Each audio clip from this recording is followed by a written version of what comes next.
좋은 브랜드의 아이덴티티를 강하게 브랜딩을 하려면 제품에다 이걸 투영을 해야 된다고 생각해요. 포켓몬빵도 포켓몬이라는 예전의 추억을 갖고 와서 새로운 제품으로 다시 탱탱시켰던 거고, 예전에 홈플러스에 있을 때 캠페인 주제가 건강이었어요. 카트에 만보기를 달았어요. 많이 돌아다니세요. 운동되는 거니까. 많이 걷다 보면 더 많은 걸 담게 되고, 기업은 제품으로 말을 한다. 요즘 시장을 보면 소비자들이 결핍이 있어요. 뭐에 대한 결핍이냐면 인정에 대한 결핍. 근데 브랜드가 그 역할을 할 수 있다고 봐요. 티타임즈 이사민 기자입니다. 브랜딩 전문가 조준영 CMO님을 모시고 한번 이야기 나눠보도록 하겠습니다. 안녕하세요, CMO님.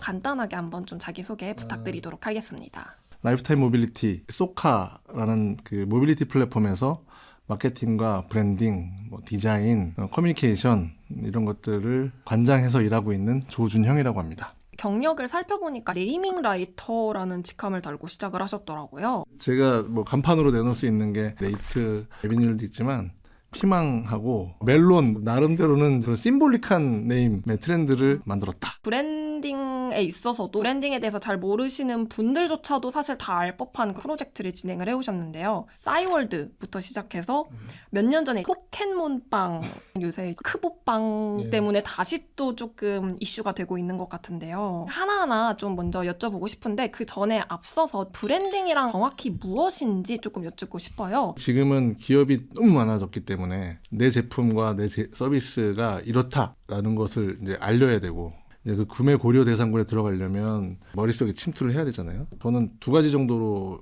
규정을 합니다. 하나는 차별적 연상 이미지를 만들어서 사람들한테 저거는 좀 색다른데? 다른데?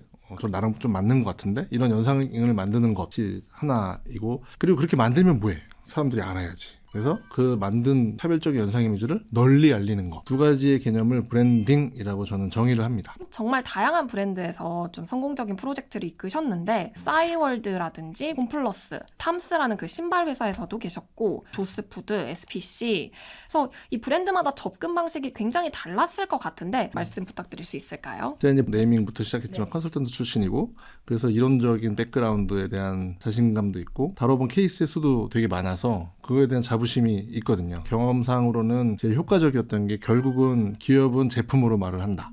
그래서 컨텐츠를 만드는 거, 카피를 써서 그걸 광고를 하는 거 이런 거보다 그냥 제품에다가 브랜드 아이덴티티를 다 집어넣고 만드는 게 제일 효과가 크고 빨랐다고 생각을 해요. 성과도 났고. 그래서 예를 들면 예전에 홈플러스에 있을 때 그 해의 캠페인 주제가 건강이었어요. 그래서 건강이라는 주제를 이제 갖고 제가 이제 아이디어를 냈던 게 카트를 쓰잖아요. 카트에 만보기를 달았어요. 오셨으니까 여기서 카트를 끌고 많이 돌아다니세요. 많이 걷는 거, 운동되는 거니까. 그게 되게 건강에 좋아요. 요거를 알리고 싶었던 것을 실제 마트의 이런 이동 경험 중에다가 딱 꽂아 넣어서 만들었던 거고, 그걸 보니까 더 많이 걷고 싶은 생각이 들어서 많이 실제로 걷고, 많이 걷다 보면 행사 매대들이 눈에 걸리니까 더 많은 걸 담게 되고, 그래서 실제로 매출이나 체류 시간이나 이런 것들이 좀 길어졌던 사례들이 있었어요. 그리고 조스떡볶이라는 브랜드랑 바르다김 선생이라는 브랜드를 맡았었는데, 그때 조스떡볶이가 매출이 하향될 때였어요.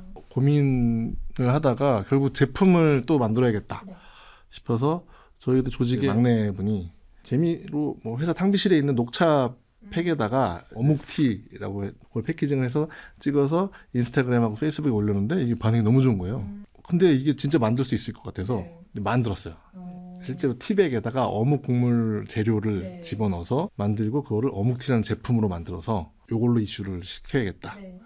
이걸 어떻게 알리지? 하다가 한 커머스 플랫폼에 이걸 들고 가서 자, 이거 당신들만 드릴게요. 재밌죠? 제품 너무 재밌잖아요. 예쁘고 드셔보세요. 맛있죠? 재밌죠? 근데 이거 당신만 드릴 테니까 수수료 싸게 해주고 처음에 배너 몇 개 주면 우리가 여기만 입점시킬게요 라고 해서 입점을 하고 런칭을 하고 광고를 딱 로딩 광고를 띄웠더니 이게 진짜 1시간 만에 막 몇만 개가 다 나가버린 거예요. 그래서 이제 제 입장에서는 홍보가 충분히 됐고 그 다음에 거기 1차 분량 판매가 다 된 다음에 그거를 접고 매장에서만 팔기 시작한 거지. 그러면 어떻게 돼요? 사람들이 다 알고 있고 매장으로 가야겠다. 그래서 매장에 줄을 서고 막 근데 그걸 사러 왔는데 그러면 온 김에 뭐 떡볶이 순대 뭐 튀김 이런 거 사 드시고 가시고 그렇게 시너지를 냈던 것도 일을 했었습니다. 개인적으로 제일 궁금한 거는 포켓몬빵 네. 그게 조금 궁금한데요. 제 주변에서도 정말 포켓몬빵에 미쳐있는 친구들이 정말 많았었거든요. 얘는 98년도, 99년도에 이미 한번 이렇게 떴던 거고 저는 이제 캠페인을 준비했던 사람인데 그때 초등학생들이었던 아이들이 지금 30대 중반 이렇게 됐으니까 그들이 옛날 향수를 자극해서 이걸 사게 만드는 거다. 그러려면 런칭하기 전에 미리 소셜미디어 상에서 붐업을 시키자. 그래서 포켓몬 띠부실 자랑대회 이런 거를 이제 열었어요. 그랬더니 집에 있는 장롱에 붙어 있는 거, 뭐 책받침 옛날 거에 붙어 있는 거 사진 찍어서 막 올라오기 시작했거든요. 그러니까 사람들이 이제 뭐야 요즘 띠부실 많이 보이네. 뭐 포켓몬 뭐 있나? 뭐 이제 그런 기대감이 막 올라오기 시작하고 런칭할 때 영상 만들어서 띠부실이 들어있는 포켓몬 빵이 다시 나오는구나. 설명이 되는 영상을 되게 임팩트 있게 만들고 런칭 후에도 사 먹은 거 인증하면 그때 되게 구하기 어려웠던 뭐 포켓몬 이거를 주는 걸 열어서 런칭 전, 런칭과 동시에 런칭 후에 캠페인의 프레임을 짜서 그걸 이행을 했어요. 그러니까 초기에 이게 처음에부터 터진 건 아니었거든요. 그래서 처음에 뭐야 막 기대감 올라오고 런칭하고 나서 이게 좀 더 알려지니까 그때부터는 이제 98, 99년도에 초등학생이었던 분들이 다 들어오고 그 안에는 뭐 BTS 진도 계셨고 막 굉장한 이제 연예인분들이 들어오셔서 막 이게 터진 거죠. 그래서 그때 기획을 꼼꼼하게 잘했던 그게 그 성공의 요인 중에 하나라고 생각하고 있어요. 이렇게 좀 다양한 산업을 거치면서 CMO님께서 좀 세우신 철학 같은 게 있으실까요? 지금 브랜드가 너무 많아졌어요. 원래 브랜드의 생성 자체는 이걸 브랜드화해서 그 많은 제품들 중에 지금은 그런 브랜드들도 너무 많아졌기 때문에 그 브랜드들 중에서 눈에 띄게 하거나 구매 고려 대상군에 넣게 하려면 한 가지 브랜드에는 한 가지 메시지만 넣는다. 그래서 임팩트도 키우고 예산 효율도 높인다. 또 한 가지는 브랜딩을 하기 위해서 제품 만들고 디자인 예쁘게 하고 컨셉 잡고 카피 뽑고 키비주얼 만들어서 매체 사가지고 막 돌리고 하는 것도 방법 중에 하나지만 TV 뭐 한 3-4개 채널 중에 하나 골라서 보고 이럴 때는 그게 괜찮았거든요. 그래서 뭐 TV에다 틀고 그러면 수백만 명이 보고 이랬었는데 지금은 안 그렇잖아요. 그래서 그런 메시지로만 하는 게 좀 효율성이 많이 떨어진 것 같아요. 그래서 좋은 브랜드의 아이덴티티를 강하게 브랜딩을 하려면 제품에다 이걸 투영을 해야 된다고 생각해요. 그래서 제가 홈플러스에서 카트에다가 그것도 없는 제품을 그렇게 만든 거고 어묵티도 없는 거를 제품을 만들어서 이렇게 한 거고 그런 거죠. 포켓몬빵도 포켓몬이라는 예전에 그 세계 최고의 IP랑 예전의 추억을 갖고 와서 새로운 제품으로 다시 탄생시켰던 거고 그래서 브랜드 아이덴티티 아이디어가 떠오르면 그냥 그런 컨셉, 메시지, 비주얼에다가만 넣을 게 아니라 제품에다가 투영을 해야 된다. 정리하면 두 가지. 원 브랜드 원 메시지 그다음에 브랜딩이 좋은 아이디어와 생각과 철학이 있으면 그거를 제품에 녹여야 된다. 요새 뭐 대한항공도 지금 엄청 난리잖아요. 근데 올리브영도 이렇게 또 로고를 바꿨고 이니스프리 같은 경우도 바꿔서 약간 실패한 게 아닌가라고 개인적으로 생각을 하고 있는데 보면 실제로 브랜드 아이덴티티를 바꿔서 대중들이 좀 호의적으로 다가가는 경우는 거의 없는 것 같아요. 기업들이 어떻게 좀 접근을 하면 좋을까요? 그거는 일단 BI나 CI를 바꾸면 그냥 욕을 먹는다는 그냥 명제로 알고 계시는 게 나아요. 예를 들면 대한항공 지금 바뀐 거 말들이 많죠. 그게 브랜드 인지도가 높고 시장 지배력이 높을수록 더 그렇습니다. 아이서울유도 다 욕했고 지금 뭐 마이소울 뭐 이것도 그렇고 무슨 캐릭터를 바꾸고 해치. 일단 쉽잖아요. 내 눈에 보이고 그런 거에 대해서 사람들이 평가를 쉽게 하는 거예요. 너무 쉽게 평가를 하고 그리고 익숙한 걸 좋아해요. 그래서 과거에 그냥 내가 늘 알던 익숙했던 것에서 새 걸 바꿨다 그러면 일단은 거부감을 갖는 거예요. 익숙하지 않으니까. 그래서 일단 욕을 합니다. 그런데 그 기간이 길지 않을 거예요. 저는 대한항공의 BI는 지금 게 훨씬 낫다고 생각하고 있어요. 네. 훨씬 세련되고 훨씬 더 오래 갈 거고 그러니까 예전에 저는 그 승무원들 옷 바꾸고 이럴 때 BI 안 바꾼 게 되게 이상하다고 생각했거든요. 옷은 너무 세련되고 예뻐졌는데 BI는 그런 서체가 굉장히 전통적인 과거지향적인 태극 문양의 그다음에 세리프 이렇게 있고 굵고 막 이런 곡선들 들어가 있고 이런 것들이 지금은 되게 잘 어울리게 바뀌었다고 오히려 생각하고 있고 저는 이제 많은 사람들이 다 저처럼 바뀌어갈 거라고 믿어요. BI라는 게 주로 글자와 어떤 심볼 마크나 이렇게 이루어지는데 글자도 형태에 따라서 좀 올드한 스타일의 서체가 있고 좀 모던한 서체들이 있고 분명히 그렇습니다. 그거를 이제 시대에 따라서 렐러번스를 맞춰서 바꿔주는 거는 저는 필연적이라고 생각하는데 그거는 기업의 전략이 섰기 때문에 방향이 섰기 때문에 기업이 의사결정할 때도 우리 이런 게 좋아 우리가 앞으로 가려는 방향이 이게 맞아 라고 기업에서는 그렇게 판단했는데 외부 사람들이 기업의 장기 전략이라든지 이런 걸 모르잖아요. 뭐야 촌스러워 에어가 빠졌네? 뭐야 대부분 항공사에 에어 안 쓰는데 되게 많아요. 스위스도 그렇고 뭐 아메리칸도 그렇고 그래요. 그래서 그런 거를 너무 일희일비하지 않아도 된다. 그 기라성 같은 삼성 LG도 옛날에 다 욕했어요. 삼성은 게다가 컬러도 바꿨잖아요. 빨간색에서 블루로. LG는 무슨 저게 얼굴이 맞냐 뭐 왜 눈은 하나냐 별 얘기 다 있었어요. 근데 금방 다 들어갔고 지금 벌써 뭐 몇십 년 잘 쓰고 있잖아요. 싸이월드 계실 때도 뭐 비슷한 경험이 있으셨다면서요. 그때 싸이월드가 이제 미니홈피라는 비즈니스를 하다가 사업 그 비전이 커졌어요. 그래서 뭐 홈페이지에 스타일도 좀 여러 가지로 하고 뭐 검색으로도 진출하려고 하고 그다음에 클럽이라는 커뮤니티도 좀 키워야 되고 그러다 보니까 규모감이 있어 보이게 바꾸자라는 이제 전략 방향이 선 거예요. 원래 소문자였던 거를 대문자로 하고 더 볼드하고 원래는 뭐 손으로 쓴 감성 같은 게 좀 있어서 그것도 그냥 깔끔한 선으로 바꾸고 그리고 그 원이 되게 그 컴비네이션 마크로 원에 위에 사람 서 있는 심볼이었는데 그것도 세고 맨 앞에다가 아예 그냥 별도 심볼로 넣고 얼굴을 안에다 집어넣고. 근데 저는 그때부터 이미 BI를 바꾸면 사람들이 욕을 한다는 걸 알고 있었기 때문에 이거 바꿔서 짠 하면은 다 욕하니까 바꾸는 과정을 미리 보여줍시다. 그래서 그 바뀌어가는 모습을 세 단계로 나눠가지고 3주, 2주, 1주 해서 바뀌어가는 모습을 이렇게 보여줬어요. 싸이월드는 온라인 브랜드니까 화면에 BI 영역만 바꿔줬으면 됐거든요. 그러니까 그런 건 크게 비용이 드는 것도 아닌데 뭐 재미 요소도 줄 수 있는 거고 그 사람들이 그거 갖고 뭐야 싸이월드 BI 바꾸나 봐 이러면서 또 그게 얘기거리가 되고 그래도 바꾸면 욕을 먹습니다. 그래도 욕을 먹었어요. 사실 사람들이 크게 관심이 없어요. 그래서 BI 이때부터 우리 전략도 더 확장되고 그랬으니까 바꿀 거야 라고 하면 그냥 미리미리 흘리는 것도 저는 좋은 방법이라고 생각해요. 그렇게 하면 욕을 한 번에 확 먹는 일도 없을 겁니다.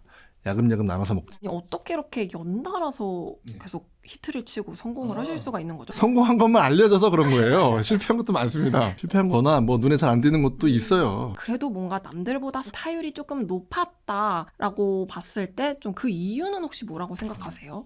제가 그 이직 경험이 좀 많아요. 근데 이직 경험이 한 산업에서 이직한 게 아니라 정말 여러 산업을 겪었거든요. 그래서 그 소비자에 대한 이해가 그 사람이 구매하는 방식에 대한 이해를 좀 360도로 하고 있다고 생각해요. 그래서 그 관찰과 인사이트에서 그게 좀 잘 뭉쳐져 갖고 아이디어가 잘 나오는 거라고 생각하고 있어요. 니즈와 원치에 의해서 사는 제품이 있잖아요. 예를 들어 먹는 거라든지 패션이라든지 이런 거는 되게 원치에 되게 가깝고 니즈는 진짜 필요해서 제가 지금 있는 소카 같은 거는 이동이 필요할 때 타고 싶다고 타는 거는 좀 약하고 필요할 때 타는 거라서 그때의 또 구매 패턴이 또 달라가지고 그런 거에 대한 이해 때문에 좀 유리하지 않았나 이렇게 생각하고 있습니다. 그리고 지금 소비 환경이 너무 복잡해졌어요. 그런데 저는 진짜 지금 세상은 너무 이게 뭐 어디서 뭐가 터질지 뭐 때문에 터질지 진짜 모르는 시대인데 그런 그 다양한 산업 경험한 게 좀 도움이 된다고 생각하고 있습니다. 소카 CMO로서의 좀 이야기를 나눠볼까 하는데요. 많이 다를 것 같아요. 이제 그런 IT 기반의 그런 모빌리티 서비스 브랜드에 계실 때랑 그 과거에 계실 때랑 정말 너무 많이 달라졌어요.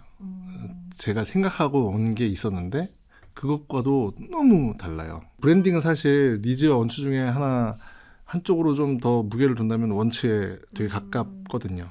왜냐면 사람들의 욕구나 이런 걸 자극을 해야 되고 또 매력이 되게 중요하고 그래서 저걸 사고 싶게 만드는 원치가 되게 중요한데 크로카는 좀 더 공공성이 많습니다. 이동이라는 굉장히 그 필수적인 일을 함에 있어서 대체제가 꽤 있지만 그래도 필수적으로 그 공공재처럼 쓰게 하는 그런 역할이 되게 중요하고 그리고 구매 주기가 조금 길어요. 그리고 대상 고객도 조금 한정적인 것 같고요. 그래서 여기 와서는 사실은 제가 과거에 했던 것보다는 좀 어려움을 겪고 있습니다. 차도 되게 심각하게 고른다든지 이러지 않고 그냥 집 가까운 소카존에 있는 차들 중에서 뭐 골라서 내가 그냥 편하게 이동하면 되니까 이제 브랜딩보다는 계속 필요를 좀 알려주는 지속적으로 알려주는 것이 되게 중요하고 그리고 소비재는 그렇잖아요. 내가 돈을 내고 구매를 하면 내 손에 뭔가 잡히는 게 있잖아요. 물성이 있고 소카 아니면 네이버 같은 온라인 포털 사이트 경험제는 검색을 했을 때 얻어내는 정보 이런 걸로 만족을 하는데 그게 내 손에 딱 뭐가 잡혀서 오는 거에 만족도보다 좀 작다고 생각해요. 근데 이건 무형의 것이라서 경험을 했는데 그 만족도가 어떻게 보면 사람들이 이걸 당연하게 여기는 게 있는 것 같아요. 한번 경험할 때 좋은 경험을 주는 게 되게 중요한 요소인데 그게 지금 사실 마케팅의 영역으로 해결이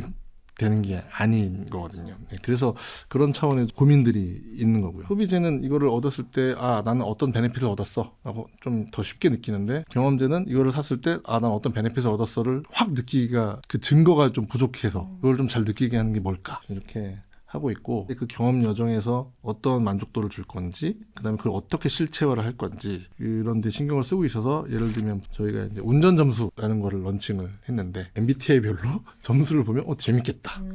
그래서 MBTI별로 점수를 나기고 그런 재미도 주고, 내가 경험을 하고 뭐 남는 거에 대한 걸 연결시키려는 노력도 있고, 사실 제가 막 더 생각한 게 많아요. 요즘 제가 꼭지를 잡고 있는 게, 요즘 시장을 보면 소비자들이, 제가 요즘 그 사람들을 보면서 느끼는 게 결핍이 있어요. 뭐에 대한 결핍이냐면 인정에 대한 결핍. 자기 인정. 우리나라 풍요로우니까 되게 풍족한 환경에서 먹을 거 먹고 예쁘게 옷 입고 사랑받으면서, 대졸자가 굉장히 많잖아요. 공부도 많이 하고 집에서 이쁘게 잘 자라왔는데, 사랑받으면서 자라왔는데 사회 나오니까 취업도 안 돼.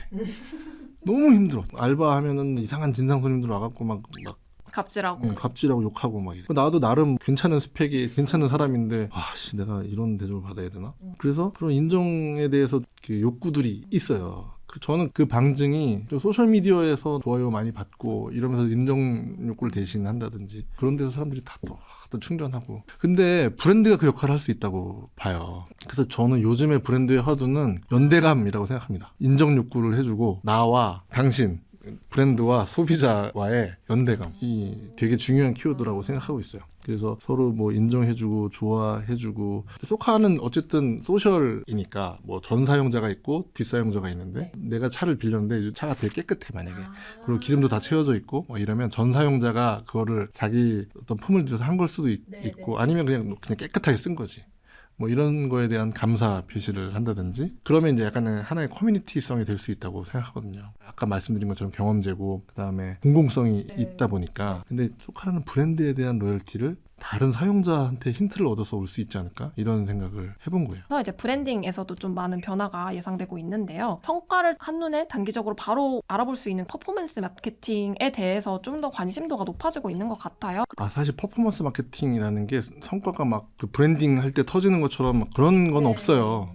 퍼포먼스 마케팅이라는 거는 기존에 이걸 살까 말까, 탈까 말까 하는 사람들을 이렇게 보여주고, 혜택을 좀 이렇게 같이 찔러줘서 그럼 타볼까? 이렇게 만드는 거니까. 차는 우리가 24시간 갖고 있는 거고, 사람들이 타고 싶어하는 시간대는 주로 낮 시간대잖아요. 근데 밤에 이제 쉬는 거예요, 차가. 그럼 저희 입장에서는 차를 많이 타게 하면 좋으니까 밤에 굉장히 싼 금액으로 이제 타게 만들고, 안 탔던 사람들도 그때 그러면은 그 가격을 갖고 들어와서 타면, 그럼 이 사람들이 그 뒤에도 연결돼서 탈 거야. 사실 이게 퍼포먼스라고만 보기 좀 어렵고, 브랜딩과 좀 접목됐던 거였는데, 조나단을 모델로 써서 밤에 타면 싸다라는 이제 슬로건을 만들고, 밤에 뭐 몇 시부터 몇 시까지는 정액으로 8,900원, 뭐 6,900원 이런 식으로 딱 가격을 설정해놓고 이제 타게 만들었던 거고, 실제로 그때 가동률이 올랐던, 그리고 유입도 많이 늘고 고객 획득도 늘고 이랬던 사례가 있었던 거고요. 결국은 이제 제가 앞서 말씀드린 대로 제품을 좀 건드린 거잖아요.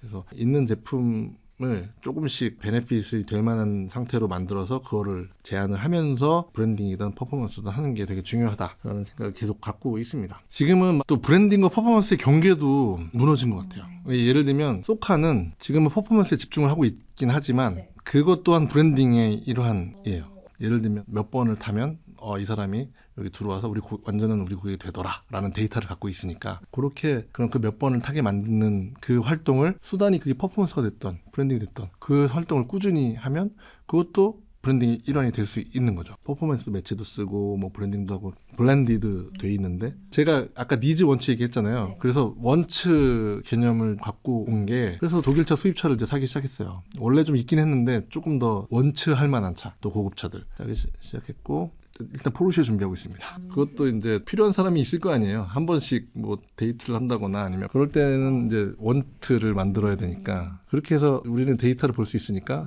요거는 이제 만족도가 있구나, 그럼 좀 더 사자 해서 아예 원트 쪽으로 갈 수 있는 라인을 만든다든지, 뭐 그런 방법도 생각해 볼 수 있는 거고요. 퍼포먼스 마케팅과 이제 브랜딩의 그 경계선이 조금 좀 흐려지고 있다라고 말씀하셨는데, 사실 그 퍼포먼스 마케팅은 좀 브랜드 충성도를 높이는 데 있어서는 쉽지 않잖아요. 충성도 차원에서 볼 때 고객과의 관계성을 어떻게 설정할 것이냐가 조금 중요할 것 같은데 이게 소카 입장에서는 쉽지가 않을 것 같아요. 맞습니다. 그래서 저희 진짜 그 되게 고민 포인트가 맞고요. 그리고 아까도 잠깐 말씀드렸지만, 그래서 그 관계가 제가 요즘 그런 뭐 유대감하고 서로 응원하는 관계, 네. 이게 이제 브랜드가 앞으로 할 수 있다고, 그런 관계 설정을 할 수 있다고 생각하는데, 그 관계를 소카가 직접 해줄 거냐, 아니면 소카의 고객끼리 그런 거를 가질 수 있게 해줄 거냐, 그 고민을 좀 하고 있어요. 어느 쪽이십니까? 아까 관계성 확보 네. 두 가지 길이 있다고 했는데. 사용자 간에 하는 게 좀 저는 낫다고 생각하고 있어요. 기본적으로 요즘의 소비자들이 브랜드 로열티가 강하게 만들기가 어렵다고 생각해요. 경쟁이 너무 치열하고, 그다음에 스위치하기가 쉽잖아요. 예전에는 뭘 사려면 어디까지 가서 발품팔아서 가서 거기서 사고 그랬는데, 지금은 그냥 터치 몇 번으로 내가 구매 순간에 바꾸기가 너무 쉬운 거기도 하고, 속도가 빨라졌기 때문에 누가 뭐 내면 다 따라하기도 쉬우니까, 그래서 다른 브랜드들이 한 브랜드에 잘 묶여있게 내버려 두질 않아요. 그래서 요즘 그런 유대감 형성하는 거, 서로 응원해주는 사이, 커뮤니티, 이런 것들 좀 중요하다고 저는 보고 있습니다. 국내 기업들, 특히 IT 기업들 같은 경우는 브랜딩에 대한 비중을 낮추는 추세라고들 하는데요. 마케터들 사이에서 왜 대규모 브랜드 캠페인을 좀 진행하지 않냐, 좀 아쉽다, 왜 퍼포먼스 마케팅 중심으로만 가냐 해서 왜 그런가요? 요즘 소비자들이 매력을 느끼는 포인트가 좀 달라졌다고 생각해요. 그것도 또한 불황 때문인데, 요즘 중요한 키워드가 실용이거든요. 실용. 사람들이 오히려 이 제품, 이 브랜드의 가격을 이만큼이라고 하면 저 제품이 왜 저 가격을 받을만 해? 라고 오히려 되묻기 시작한 거예요. 왜냐하면 이제 정보가 너무 많이 퍼지고, 예전에는 되게 큰 회사에서 만든 어떤 브랜드가 주로 구매됐었는데, 요즘은 예를 화장품 같은 거는 처음 들어보는 브랜드들이 너무 많아졌는데, 막상 사서 광고나 이런 거에 이끌려서 들어가서 써보면 퀄리티도 크게 나쁘지 않고, 그래서 가격이 훨씬 싼데 비슷하잖아, 이런 경험을 많이 한 거예요. 옷도 그렇고 식품들도 그렇고, 아예 처음 들어보는 회사가 만든 것도 살 수 있는 루트가 생겼으니까. 그래서 사람들이 저 브랜드는 왜 저 가격을 받아에 대해서 되묻기 시작해서 지금은 이제 실용이 되게 중요해졌다고 생각하거든요. 그렇기 때문에 전통적인 브랜딩 방식이 덜 워킹하는 것 같아요. 덜 워킹하기 때문에 기업들도 몇 번 해봤더니 잘 안 되네, 예전 같지 않네를 느끼고 있다고 생각해요. 그리고 예전에는 브랜딩이 메저링이 잘 안 됐잖아요. 측정이 잘 안 됐는데, 요즘은 그래도 이런저런 방법을 통해서 특히 상대적으로 퍼포먼스는 측정이 잘 되니까 얘랑 더 비교가 돼. 얘는 이만큼 썼으니까 이만큼 전환이 돼서 매출이 이만큼 나왔네가 분명히 알 수 있는데, 얘는 그게 좀 모호해요. 가성비 안 나오는 거 아닌가요? 맞아요. 그런 질문들 너무 많이 받고 있어요. 저도 많이 받고 있고. 그래서 제가 이제 브랜딩은 믿음으로, 우리가 성당 교회 가면은 헌금을 내고 나중에 좋은 곳으로 가겠지 믿는 것처럼, 그런 믿음의 영역이 있어야 된다고 생각하는 거죠. 믿음이 약하면 거기다가 투자를 할 수 없습니다. 우리가 지금 이 정도 구매해 주시는 분들 중에서는 우리 과거에 했던 브랜딩 활동 때문에 우리의 매력과 선호도, 로열티 때문에 지속적으로 구매하시는 분들이 계실 거야. 저기서 조금 싸다고 오라고 해도 에이 그래도 나는 이게 낫지, 이런 사람들이 계실 거야 라는 믿음이 있는데, 저도 자꾸 그 믿음이 약해져서 걱정입니다. 근데 퍼포먼스 마케팅 활동으로도 브랜딩이 될 수 있다는 생각은 계속 하고 있어요. 그래서 퍼포먼스 마케팅에서 주로들 쓰는 그 수단을 통해서 어떻게 유저 간의 유대감을 만들어줄까에 대한 고민이 요즘 제가 제일 많이 하고 있는 고민입니다. 또 최근에 이제 AI가 좀 들어오면서 또 업무에 있어서 변화도 굉장히 많을 것 같다라는 생각이 드는데요. 예를 들면 고객 집단을 여러 개를 설정한 후에 쓰는 형태들이 있잖아요. 뭐 오전에 뭐 아이 때문에 쓰는 사람도 있을 거고, 뭐 출장 뭐 어디 멀리 가서 쓰는 사람도 있을 거고, 여행 갈 때 쓰는 사람도 있을 거고, 이런 고객 집단을 설정을 한 후에 그 사용자의 퍼소나 같은 거를 이제 모아서 그거를 집어넣고, 그 사람들한테 어떻게, 어떤 말투로 어떤 오퍼를 하는 게 더 적합할지 이런 거를 이제 물어보면 되게 가이드가 될 만한 답을 잘 해주기 때문에, 거기서 가이드를 받아서 프레임을 잡고 그거에 대해서 디테일들을 이제 붙여나가는, 이렇게 많이 쓰고 있고. 그리고 또 하나는 아무래도 디자인이죠. 디자인. 뭐 배너 디자인을 한다거나, 페이지에 우리가 하려는 캠페인이라든지 상품에 대한 설명을 할 때 AI로 디자인을 해서 쫙 그 수를 놓고 그 중에서 맞다고 생각하는 거 고른 다음에 그거를 튜닝을 하는, 이런 형태로 쓰고, 뭐 카피도 많이 쓰죠. 어떤가요? 실제로 쓰기 전과 쓰고 난 뒤를 좀 비교해 봤을 때. 일단 분석하는 관점들이 좀 더 다양해진 것 같고요. 그래서 그렇게 하면 이제 결과의 완성도가 올라가고 정확도도 올라갈 수 있고, 그렇게 느끼고 있고, 디자인은 아무래도 속도가 많이 빨라졌죠. 위험한 얘기긴 한데 채용 줄이려고 하잖아요. 회사들이 요즘 어려우니까. 어떤 회사는 이 채용이 필요합니까? 이 채용이 AI로 대체되지 않는 이유를 설명하세요. 그게 납득이 되면 채용을 해주고, 납득이 안 되면 그냥 AI 쓰세요. 쇼피파이. 그렇죠. 맞아요. 네. 쇼피파이예요. 근데 저도 그걸 듣고 처음에는 에이? 이랬다가 네. 괜찮은 방법인데 그렇게 생각하게 됐습니다. 그러니까 AI가 인간의 크리에이티브를 이기는 순간이 올 거라고 생각을 하실까요? 당연히 오겠죠. AI 계속 발전하잖아요. 저는 무조건 올 거라고 보고 그때 또 AI라는 것의 맥락을 파악을 하고 요거 하면은 쟤보다 내가 낫겠구나로 가든지 네. 아니면 저건 넘을 수 없구나. 최대한 저거를 이용해서 나만의 스타일. 왜냐면 AI도 오더를 넣는 사람에 따라서 결과물이 다르게 나오잖아요. 그러니까 저걸 최대한 이용해서 내 스타일을 만들어야겠다. 옛날에 손으로 그림 그릴 때하고 일러스트레이터도 그릴 때하고 달라진 것처럼 AI 잘 쓰는 사람이 디자인 잘하는 사람 이미 그렇게 되고 있고 앞으로 당연히 그렇게 될 거라고 생각합니다. 이런 상황에서 이제 AI 시대에서 이제 인간적인 브랜딩만이 줄 수 있는 가치가 무엇인가 이제 좀 브랜더들 사이에서도 되게 고민이 많을 것 같으세요. 근데 일단 인간적인 브랜딩을 정의를 먼저 해야 될 것 같아요. 인간적인 브랜딩이 무엇인가? 저는 두 가지를 또 생각을 했어요. 하나는 아까 말씀드렸던 관계 구축, 유대감을 갖는 것, 유대감 기반의 관계를 구축하는 거. 인정 욕구 뭐 이런 게 네. 부족한 이 사회에서 브랜드가 그 역할을 해줄 수 있다고 생각하는데 AI가 그것까지 잘 해줄 거라고 생각하진 않아요. 그 툴은 될 수 있겠죠. 이 사람하고 잘 맞으니까 연결시켜주면 네. 좋겠네. 이런 게 될 수 있겠지만 그런 유대감과 관계 구축이 너무 중요해. 이런 답을 할 수 지금은 전 없을 거라고 생각해서 일단 인간적인 브랜딩의 정의를 유대감 기반의 관계 구축 그렇게 하나를 내릴 수 있겠고 결핍이 있고 인정을 받고 싶고 그런데 지금의 세상에서는 미디어들이 너무 많고 그러면 서로 보고 듣는 세상이 다른 거잖아요. 거기서 갈등이 시작돼요. 세대 간, 성별 간, 나이, 뭐 종교 간, 정치관, 출신 지역 간 갈등만 많아지는 것 같아요. 근데 유대감이 더 많아지기는 진짜 어려운 것 같거든요. 근데 사람들은 거기에 목이 마르고 그게 필요하니까 누군가 그 역할을 해줘야 되는데 브랜드가 그 역할을 해줄 수 있다. 그래서 자연스럽게 제가 얘기하는 인간적인 브랜딩의 두 번째는 자연스러움 이라고 생각하거든요. AI가 말한 기계적인 게 아니라 자연스러운 거. 자연스러운 건 뭐냐면 완벽하지 않은 거. 예를 들면 내가 이 서비스를 썼는데 불만이 생겼어. 그러면 그 불만을 완벽하게 해결해서 그냥 만족을 주는 것도 있겠지만 어떤 브랜드는 죄송하다고 사과하고 이렇게 개선하겠다라고 설명을 드린 다음에 개선하는 모습을 보여드리고 증명을 해서 당신이 지적해 주신 문제 때문에 우리가 이렇게 성장했다라는 걸 만약에 내가 피드백을 해준다. 그러면 사람들이 나 이 브랜드하고 유대감이 생겼어. 내가 이거 얘기해 준 덕분에 얘네가 나아졌대잖아. 내 자기 효능감도 생기고 그런 거 있잖아요. 그게 AI가 해줄 수 없는 브랜드의 태도라고 생각해요. 아, 저 브랜드 내 말 잘 들어줬어. 나한테 귀 기울여주는 브랜드구나. 아무리 고객센터에서 불편한 거 얘기해서 안 고쳐지는 브랜드는 그거에 대한 갈등? 아니면 싫은 게 점점 세질 거라고 보고 있고 내 말을 들어주는 브랜드는 훨씬 더 내가 로열티가 더 강하게 생길 거라고 저는 믿고 있어서 그래서 AI 시대에 인간적인 브랜딩이 주는 가치는 하나는 유대감 기반의 관계 구축하는 거 그 다음에 완벽한 브랜드가 아니라 자연스러운 거 더 나아지는 모습을 보여주는 거 그리고 당신 덕분이라고 인사할 수 있고 유대감 기간의 관계 구축하고 그다음에 자연스러움이 이렇게 선순환이 되는 브랜드 이렇게 될 수 있을 것 같아요. 이렇게 사람과 브랜드가 그런 관계를 가져야 로열티가 설 수 있다. 저는 이제 그렇게 생각을 하고 있어요. 네, 오늘 조준영 CMO님 모시고 브랜딩의 뭐 현재, 과거 그리고 미래에 대해서 한번 논해보는 자리를 가졌습니다. 감사합니다. 네, 감사합니다.